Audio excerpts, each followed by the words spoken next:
bueno, vamos a pasar entonces a la meditación en la palabra del Señor que tenemos esta mañana, y el texto en el que estaremos reflexionando se encuentra en Efesios capítulo 2, versículos del 11 al 18. Efesios capítulo 2, versículos del 11 al 18. Les pido que tengan abiertas sus Biblias en este texto. También estará apareciendo los versículos en la pantalla. Así que esta es la palabra del Señor. Por lo tanto, recuerden ustedes los gentiles de nacimiento, los que son llamados incircuncisos por aquellos que se llaman de la circuncisión, la cual se hace en el cuerpo por mano humana. Recuerden que en ese entonces ustedes estaban separados de Cristo, excluidos de la ciudadanía de Israel y ajenos a los pactos de la promesa, sin esperanza y sin Dios en el mundo. Pero ahora, en Cristo Jesús, a ustedes que antes estaban lejos, Dios los ha acercado mediante la sangre de Cristo. Porque Cristo es nuestra paz. De los dos pueblos ha hecho uno solo, derribando mediante su sacrificio el muro de enemistad que nos separaba, pues anuló la ley con sus mandamientos y requisitos. Esto lo hizo para crear en sí mismo de los dos pueblos una nueva humanidad al hacer la paz, para reconciliar con Dios a ambos en un solo cuerpo mediante la cruz, por la que dio muerte a la enemistad. Él vino y proclamó paz a ustedes que estaban lejos y paz a los que estaban cerca, pues por medio de él tenemos acceso al Padre por un mismo Espíritu. Esta es la palabra del Señor.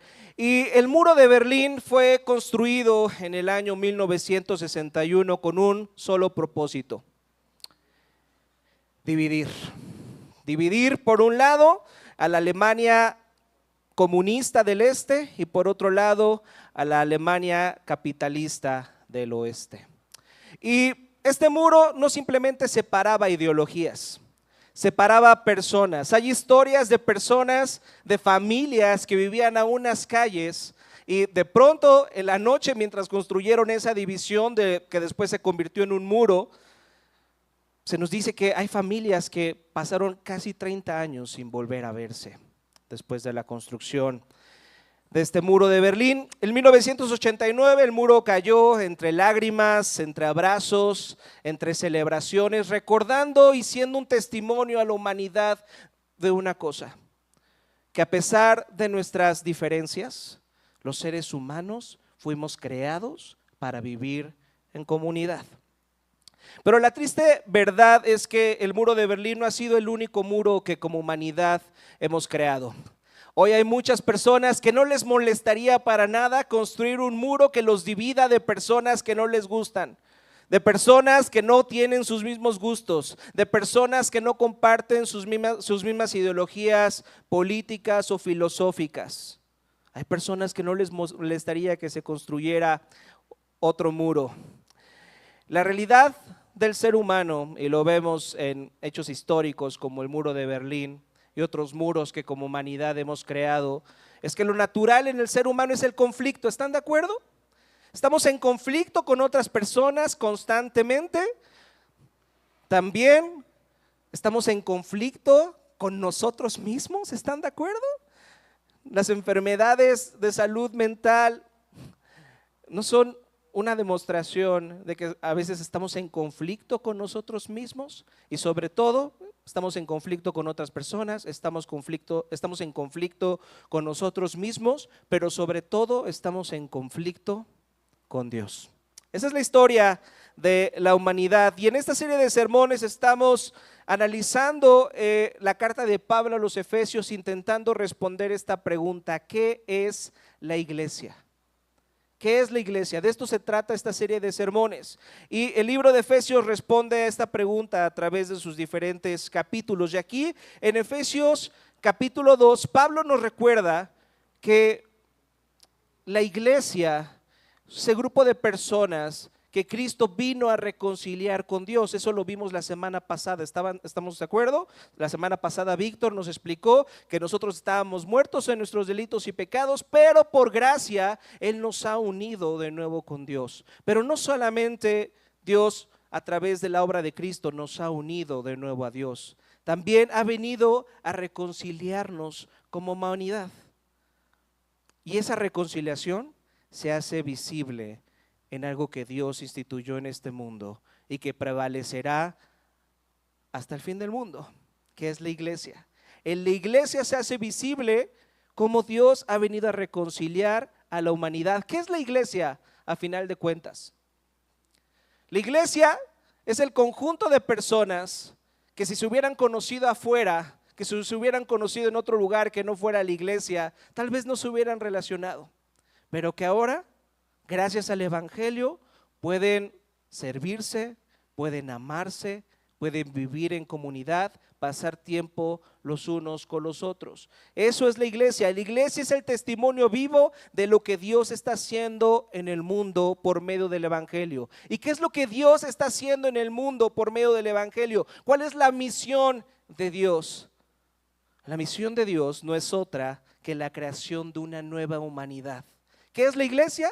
La iglesia es una nueva humanidad. Así he titulado el sermón del día de hoy, una nueva humanidad. Y estaremos reflexionando en esto con ayuda de algunos puntos que surgen del texto que acabamos de leer. Punto número 1, estaremos reflexionando acerca de un gran conflicto. Punto número 2, estaremos reflexionando acerca de una gran intervención. Y punto número 3, estaremos reflexionando acerca de una gran misión. Un gran conflicto, una gran intervención y finalmente una gran misión. Vamos a nuestro punto número 1, un gran conflicto. Fíjense, de los versículos 11 al 15 vemos este gran conflicto.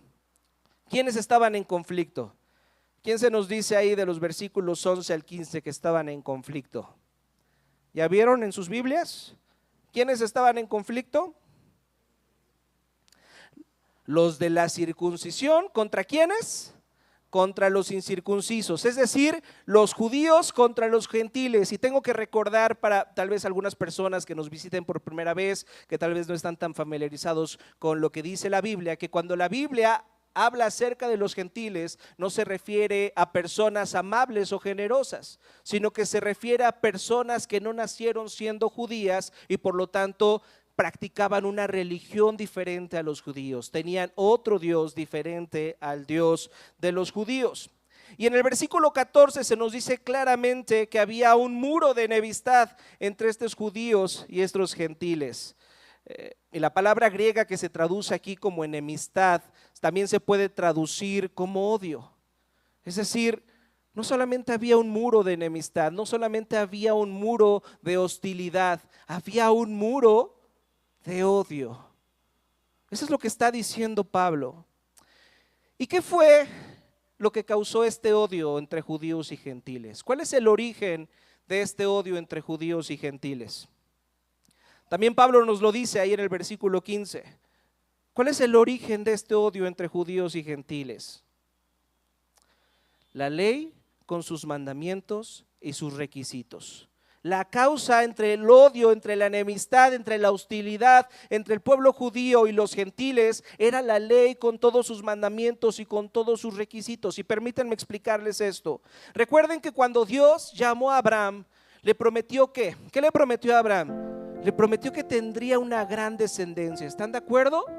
¿Pero para qué era esa descendencia? Dios se lo dijo claramente. Le dijo, a través de tu descendencia voy a hacer algo muy especial. ¿Se acuerdan qué fue lo que Dios le dijo a Abraham que iba a hacer a través de su descendencia? ¿Qué iba a hacer? ¿Qué?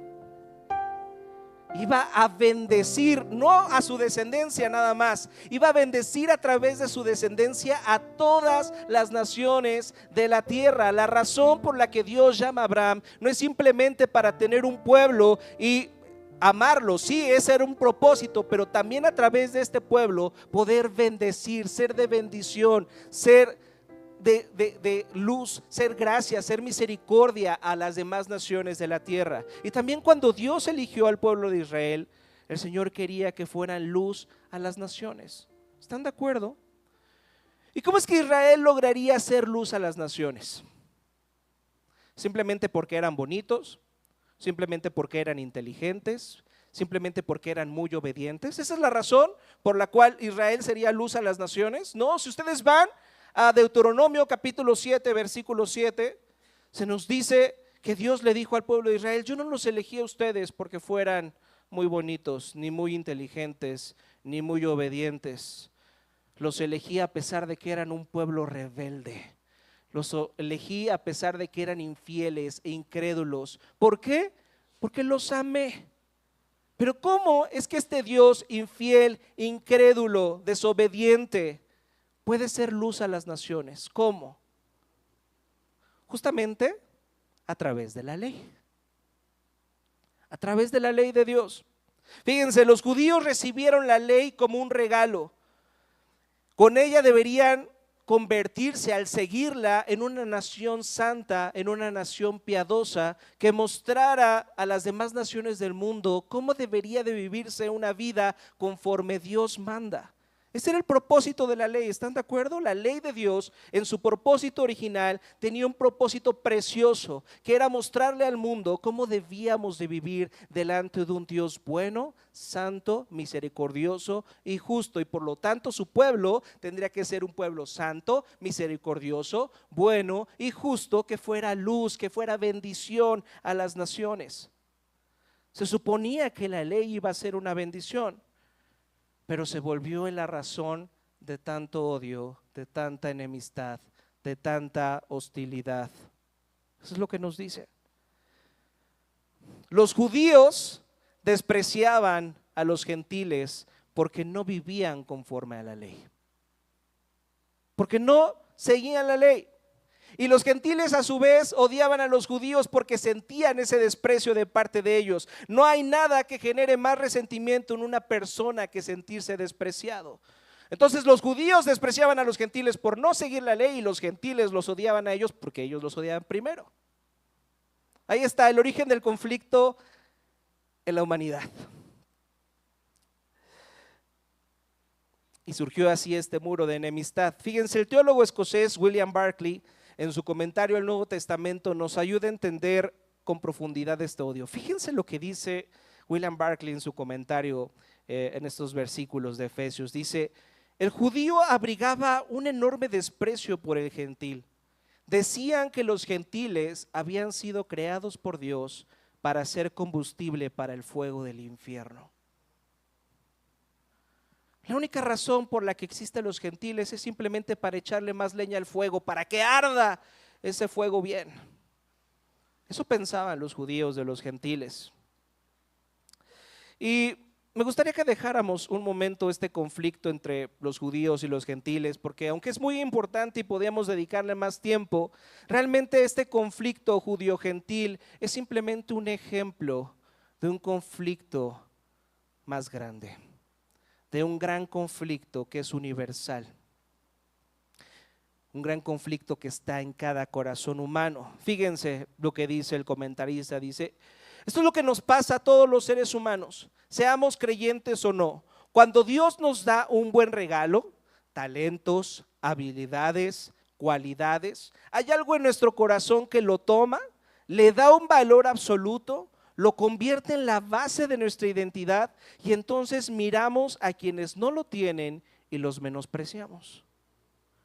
Este es el origen del conflicto humano: ver una cualidad de nosotros, ver algo en lo que sobresalimos, y como sobresalimos, basamos nuestra identidad en eso. Eso en lo que sobresalimos es lo que somos, y entonces voltamos a ver a las personas a nuestro alrededor, y como no tienen eso que nosotros poseemos, entonces ¿qué? Nos sentimos superiores y por lo tanto los despreciamos. Fíjense cómo un buen regalo, fíjense cómo una buena habilidad, una buena calidad, un privilegio puede convertirse en motivo de hostilidad. Y esto no es algo que solamente pase, con nosotros como individuos. Es algo que pasa entre grupos de personas, razas, culturas, clases sociales, religiones, ideologías, partidos políticos, equipos de fútbol. ¿Están de acuerdo? Siempre vamos a mirar a los demás, nos vamos a sentir superiores y los despreciaremos diciendo: no somos como ellos y eso me hace mejor. Yo no soy como ellos, yo soy mejor que ellos, soy superior a ellos.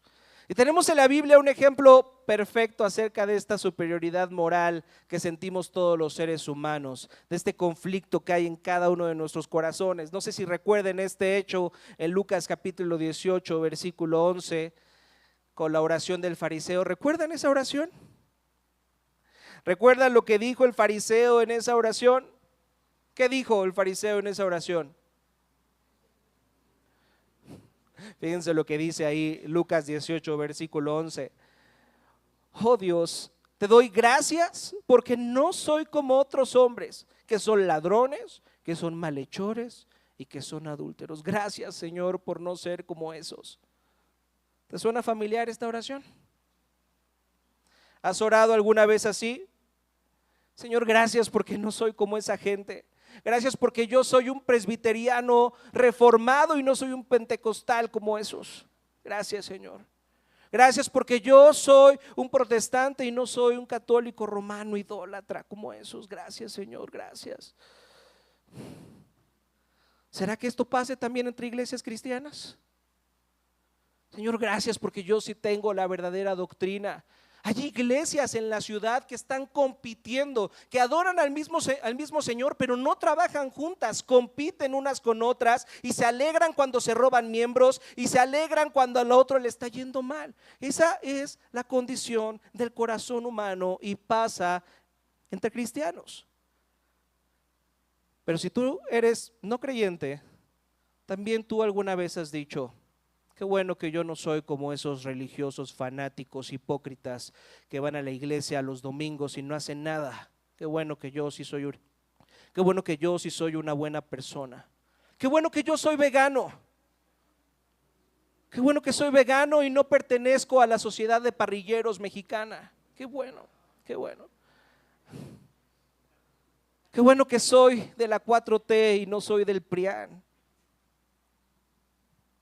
Hace ratito dije que hay algunas personas que no les molestaría que se construyera un muro que dividiera a personas que pensaran diferente a ti. ¿Por qué no construimos un muro que divida a los de Morena con los del PRIAN? ¿Qué les parecería eso? ¿Les parecería una buena idea? ¿Una buena iniciativa? ¿Por qué no ahora que va a ser el concierto de Bad Bunny, aprovechamos que van a estar ahí entretenidos en su concierto y les creamos un muro alrededor del estadio? ¿Les parece una buena idea? ¿Se dan cuenta?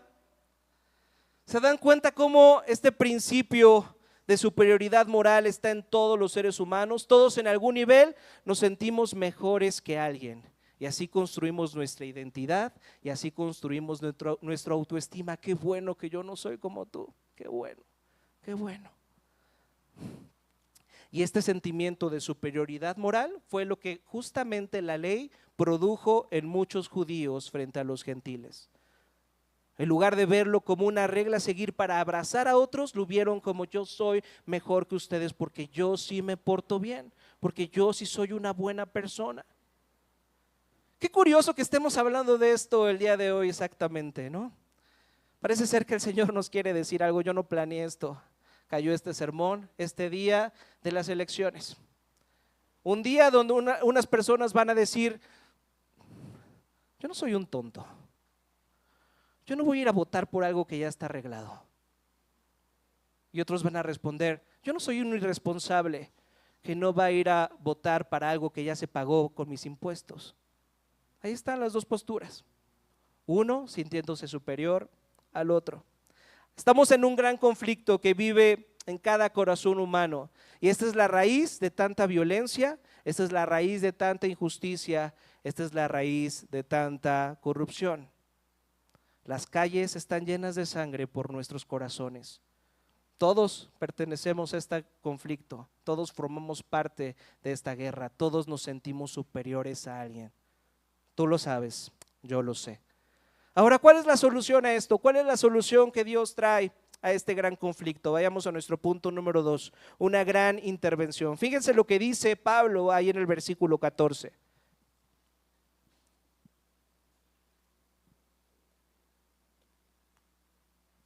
Dice el versículo 14: porque Cristo es nuestra paz. De los dos pueblos ha hecho uno solo, derribando mediante su sacrificio el muro de enemistad que nos separaba. pues anuló la ley con sus mandamientos y requisitos. Esto lo hizo para crear en sí mismo de los dos pueblos una nueva humanidad al hacer la paz. Aquí Pablo nos muestra cómo intervino Dios a través de enviar a su Hijo Jesucristo para traer paz en medio de este conflicto. ¿Cómo es que Jesucristo trajo paz? Al anular la ley con sus mandamientos y con ello crear una nueva humanidad. Ya hemos dicho eso. Ahora bien, no olviden que solamente hay dos tipos de personas en el mundo. Los judíos y los gentiles representan a toda la humanidad. ¿Están de acuerdo? O eres judío o eres gentil, no hay más. Y Dios ha hecho de ambos pueblos uno solo. Es decir, a través de la vida, muerte y resurrección de Jesús, eso que llamamos el Evangelio, Dios hizo algo nunca antes visto. A través de la vida, muerte y resurrección de Cristo, Dios derribó las barreras que nosotros como humanidad hemos construido, que hemos creado y que nos impiden vivir en paz. Esta es la gran intervención que Dios tuvo que hacer para romper nuestro gran conflicto. Y en un lugar como la Ciudad de México, todos sabemos que está mal discriminar a las personas. ¿Están de acuerdo? Hemos sido educados en los últimos años a no discriminar a nadie. Incluso si tú vas a un buen restaurante, te vas a encontrar un letrero que dice que aquí no se discrimina por motivos de raza, religión o sexo. Y nosotros como cristianos deberíamos de estar de acuerdo con esos letreros, porque la Biblia de principio a fin dice lo mismo. Fíjense, en Génesis capítulo 1 se nos dice que todos los seres humanos fuimos creados, ¿qué? ¿Cómo fuimos creados todos los seres humanos? Todos los seres humanos fuimos creados a la imagen de Dios, a la semejanza de Dios. Así que todo ser humano posee dignidad delante de Dios, por la cual debería ser tratado con respeto y no debería ser rechazado ni discriminado. Vean por ejemplo lo que Pedro declara en Hechos capítulo 10 versículos 34. Este texto me parece precioso. Vean lo que Pedro declara ahí en Hechos 10 versículo 34. Dice, Pedro tomó la palabra y dijo, ahora comprendo que en realidad para Dios no hay favoritismos. ¿Cómo que no hay favoritismos, Rodrigo? ¿No eligió a un pueblo y lo hizo su nación y luego pidió que conquistara otras naciones? Yo veo en la Biblia favoritismos. Pero Pedro dice, por fin comprendo que no hay favoritismos, porque la razón por la cual Dios escogió al pueblo de Israel era para esto, que en toda nación Él ve con agrado a los que le temen y actúan con justicia.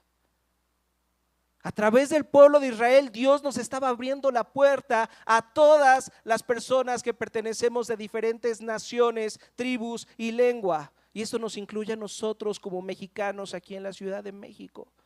Dios ve con agrado a aquellos que le temen y actúan con justicia. Entonces, como pueden darse cuenta, la Biblia no solamente afirma que el racismo es algo terrible, también nos dice cuál es el problema de fondo. Ahí en Génesis dice que fuimos creados para servir a Dios, pero todos hemos pecado al querer vivir de manera independiente de Dios, creyendo que no le necesitamos. Y si ustedes van a Romanos capítulo 1, se nos dice que no importa si crees o no que Dios existe, en el fondo sabes que Él existe. Eso es lo que dice Romanos 1. La creación, la naturaleza, todo lo que puedes ver te hace entender, aunque no lo quieras aceptar, aunque te quieras evadir, que Dios existe y que has decidido vivir de manera consciente en rebelión en contra de Él. Todos los seres humanos sabemos que Dios existe y que debemos rendirle cuentas. Puede que busques formas de reprimir o evadir esa verdad, pero en el fondo lo sabes. Todos sabemos que deberíamos servir a Dios y no lo hacemos. Todos sabemos que hay algo que está mal en nosotros, que hay algo que está mal en nuestros corazones, seas cristiano o no seas cristiano. Y entonces, en lugar de volver a Dios para construir nuestra identidad en Él, construimos nuestra identidad de otras formas. Queremos, al sentir que no cumplimos con las expectativas, que hay algo mal en nosotros, siempre vamos a intentar construir nuestra identidad, siempre vamos a intentar probar nuestra valía, demostrar que valemos la pena poniendo nuestra identidad en algo más. Y ya lo dijimos, vamos a tomar algo bueno en nuestra vida, un talento, una cualidad, una convicción, nuestra inteligencia, y lo vamos a convertir en nuestro valor supremo. Y desde ahí vamos a empezar a despreciar a los que no son como nosotros, a los que no piensan como nosotros, a los que no se parecen a nosotros. ¿Alguna vez has caminado por la calle, has visto una persona diferente a ti y has hecho los ojos para arriba y has dicho, ay, esa gente? ¿Lo has hecho? Yo lo he hecho. Pero aquí el Evangelio nos ofrece una gran intervención. La cruz de Cristo, fíjense, destruye toda pretensión de superioridad moral. La forma en la que Cristo interviene en nuestra vida es rompiendo toda pretensión de superioridad moral. Vean lo que dice el versículo 16, lo voy a leer desde un poco antes, fíjense lo que dice. Dice, esto lo hizo para crear en sí mismo de los dos pueblos una nueva humanidad al hacer la paz, para reconciliar con Dios a ambos en un solo cuerpo, mediante la cruz, por la que dio muerte a la enemistad. Él vino, Cristo vino y proclamó paz a ustedes que estaban lejos y paz a los que estaban cerca. ¿Quiénes estaban lejos? Los gentiles, ¿verdad? Los gentiles no tenían ley, los gentiles no tenían la Biblia, los gentiles estaban entregados a la idolatría, a la inmoralidad sexual, a la violencia, estaban lejos. ¿Y quiénes estaban cerca? Los judíos, ¿verdad? Los judíos tenían la Biblia, los judíos tenían la ley, bueno, no tenían la Biblia, pero tenían la Torá, el templo, tenían la oración, tenían todas las formas, sabían hacer todo tipo de rituales. Parecía que estaban cerca, pero aquí Pablo nos está diciendo algo increíble. ¿Se dieron cuenta? ¿Se dieron cuenta de lo que Pablo nos está diciendo? Fíjense lo que dice ahí el versículo 16 y 17. Dice, Cristo vino a reconciliar con Dios a ambos. No solamente a los gentiles. ¿A quién también vino a reconciliar con Dios? A los que creían que estaban cerca. Y luego dice en el versículo 17, Cristo vino y proclamó paz a los gentiles y también vino a proclamar paz a los judíos. ¿Qué significa esto? ¿Qué quiere decir Pablo con esto? Que ambos grupos estaban alejados de Dios, que ambos grupos necesitaban experimentar la paz de Dios. Ambos grupos estaban lejos de Dios, aunque pensaban que estaban cerca, pero ambos grupos estaban lejos de Dios, claro, de diferentes maneras. Pablo aquí nos está diciendo algo importantísimo que nos tiene que quedar claro. No solamente nos alejamos de Dios cuando decidimos rebelarnos en contra de Él y hacer lo malo, pecar de manera deliberada, como dice nuestra Biblia que es el pecado. Ir en contra de los mandamientos de Dios. No solamente así estás alejado de Dios, también puedes estar alejado de Dios cuando te conviertes en una persona muy religiosa. ¿Cómo es eso? ¿Cómo es que puedo estar alejado de Dios, Rodrigo, siendo una persona que leo la Biblia, que oro todas las noches, que asisto a la iglesia todos los domingos, que doy mi diezmo? ¿Cómo es que puedo estar alejado de Dios? Pablo dice, todo tiene que ver con tu corazón. Todo tiene que ver en por qué haces lo que haces.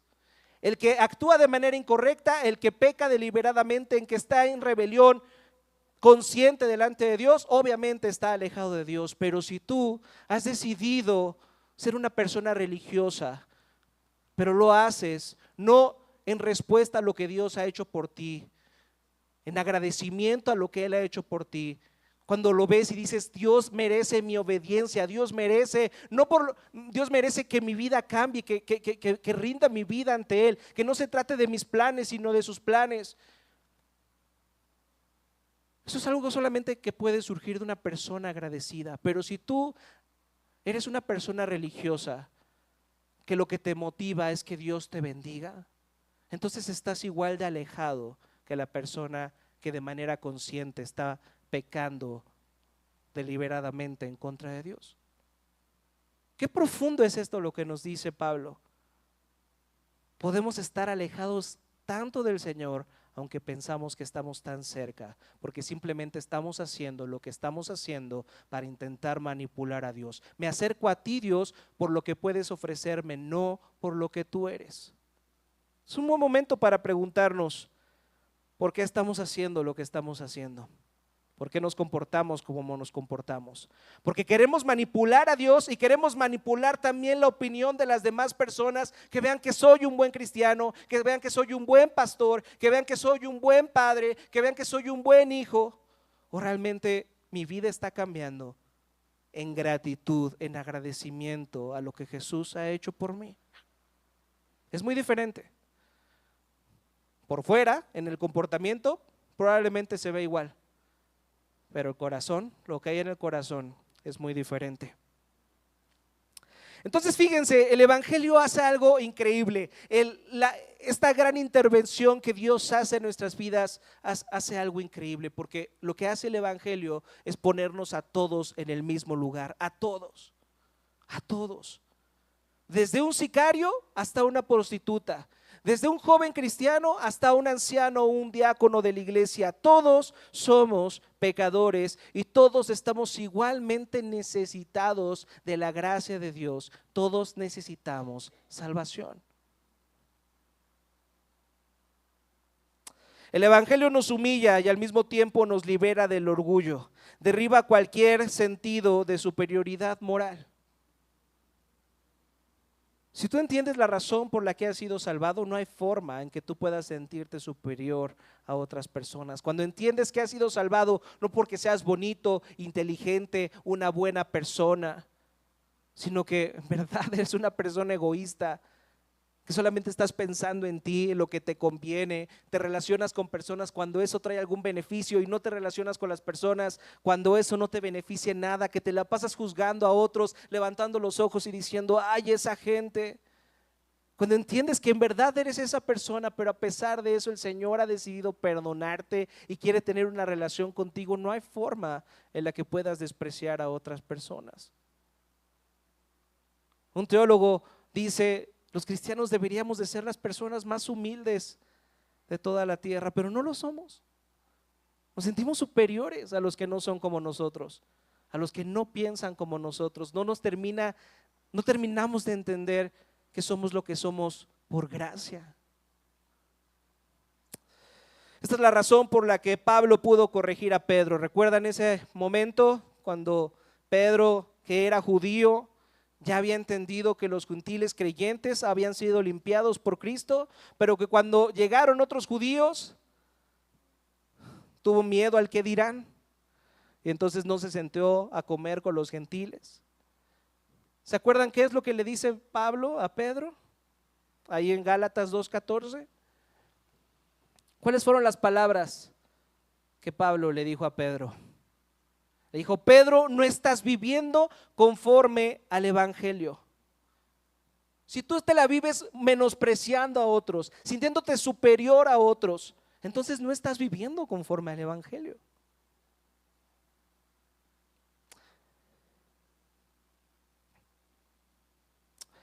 En Cristo nuestra identidad ha cambiado, ha sido reestructurada.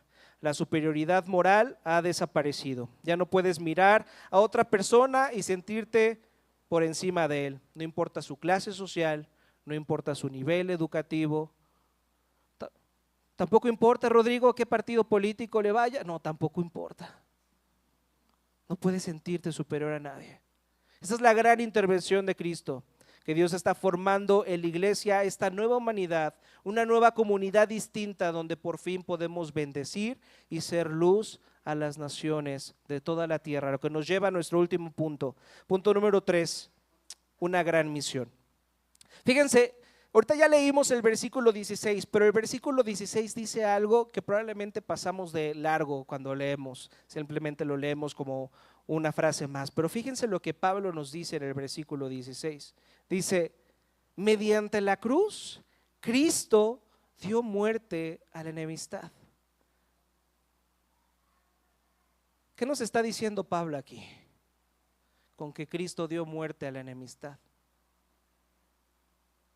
Fíjense, nos está diciendo que cuando Cristo murió, en la cruz lo hizo triunfando.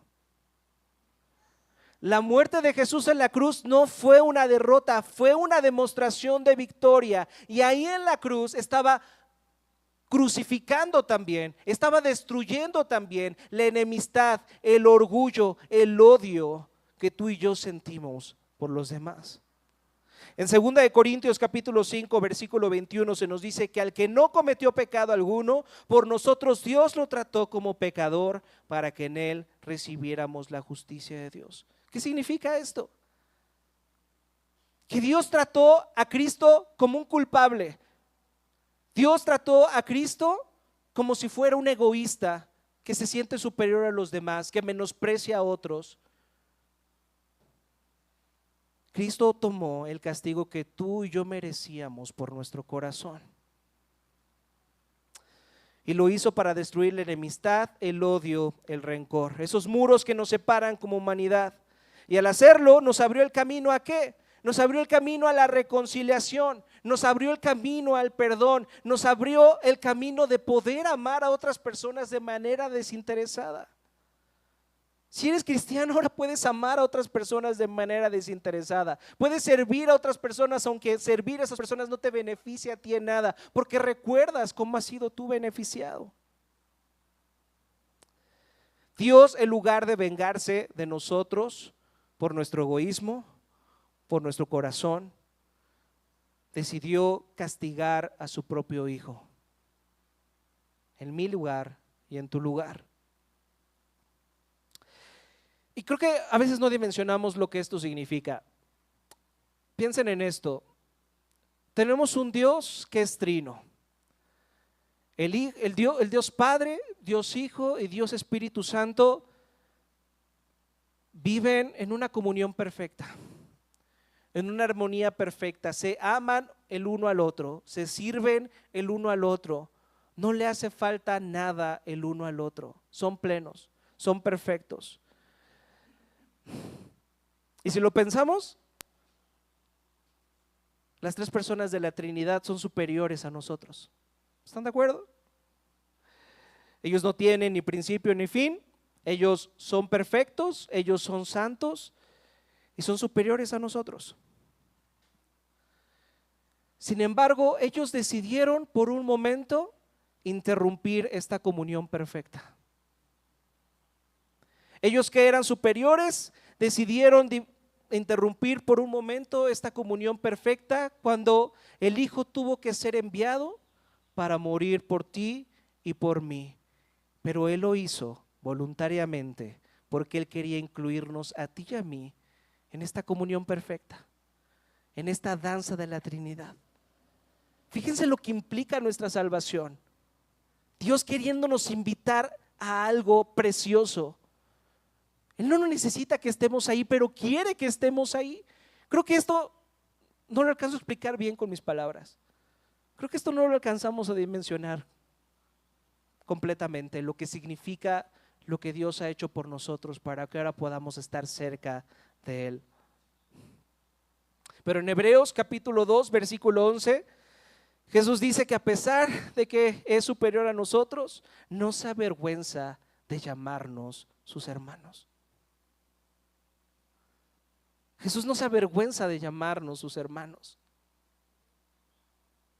Jesús, que es superior a nosotros, cuando vio nuestra condición, cuando vio cómo es nuestro corazón, no simplemente alzó los ojos y dijo: ay, esa gente.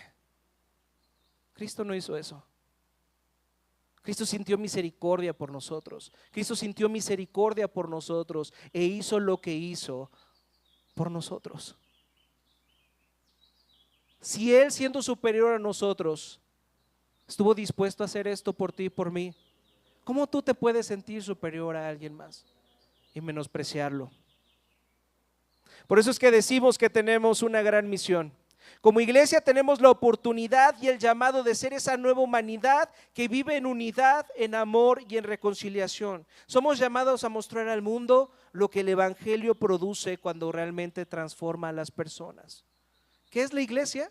Es esta comunidad transformada de creyentes que no merecían salvación, pero por gracia han sido salvados y ahora pueden reconciliarse los unos con los otros. Nosotros, a través de compartir este mensaje del evangelio con nuestra voz, pero también compartir este mensaje del evangelio con nuestra vida, podemos dar testimonio de que el evangelio en verdad puede transformar nuestros corazones, que la transformación de nuestros corazones no es un mito, es una realidad.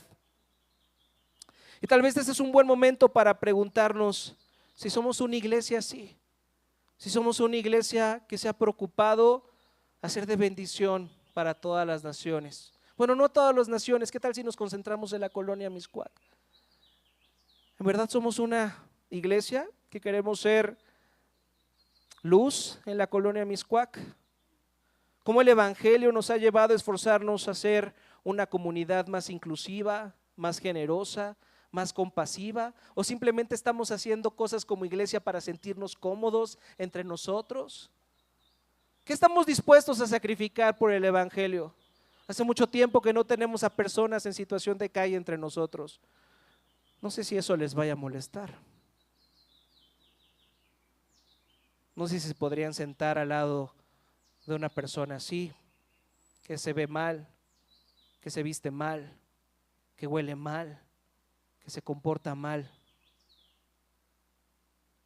Pero Dios nos ve así, como personas rotas, como personas que se veían mal, como personas que olían mal, como personas que no tenían salvación.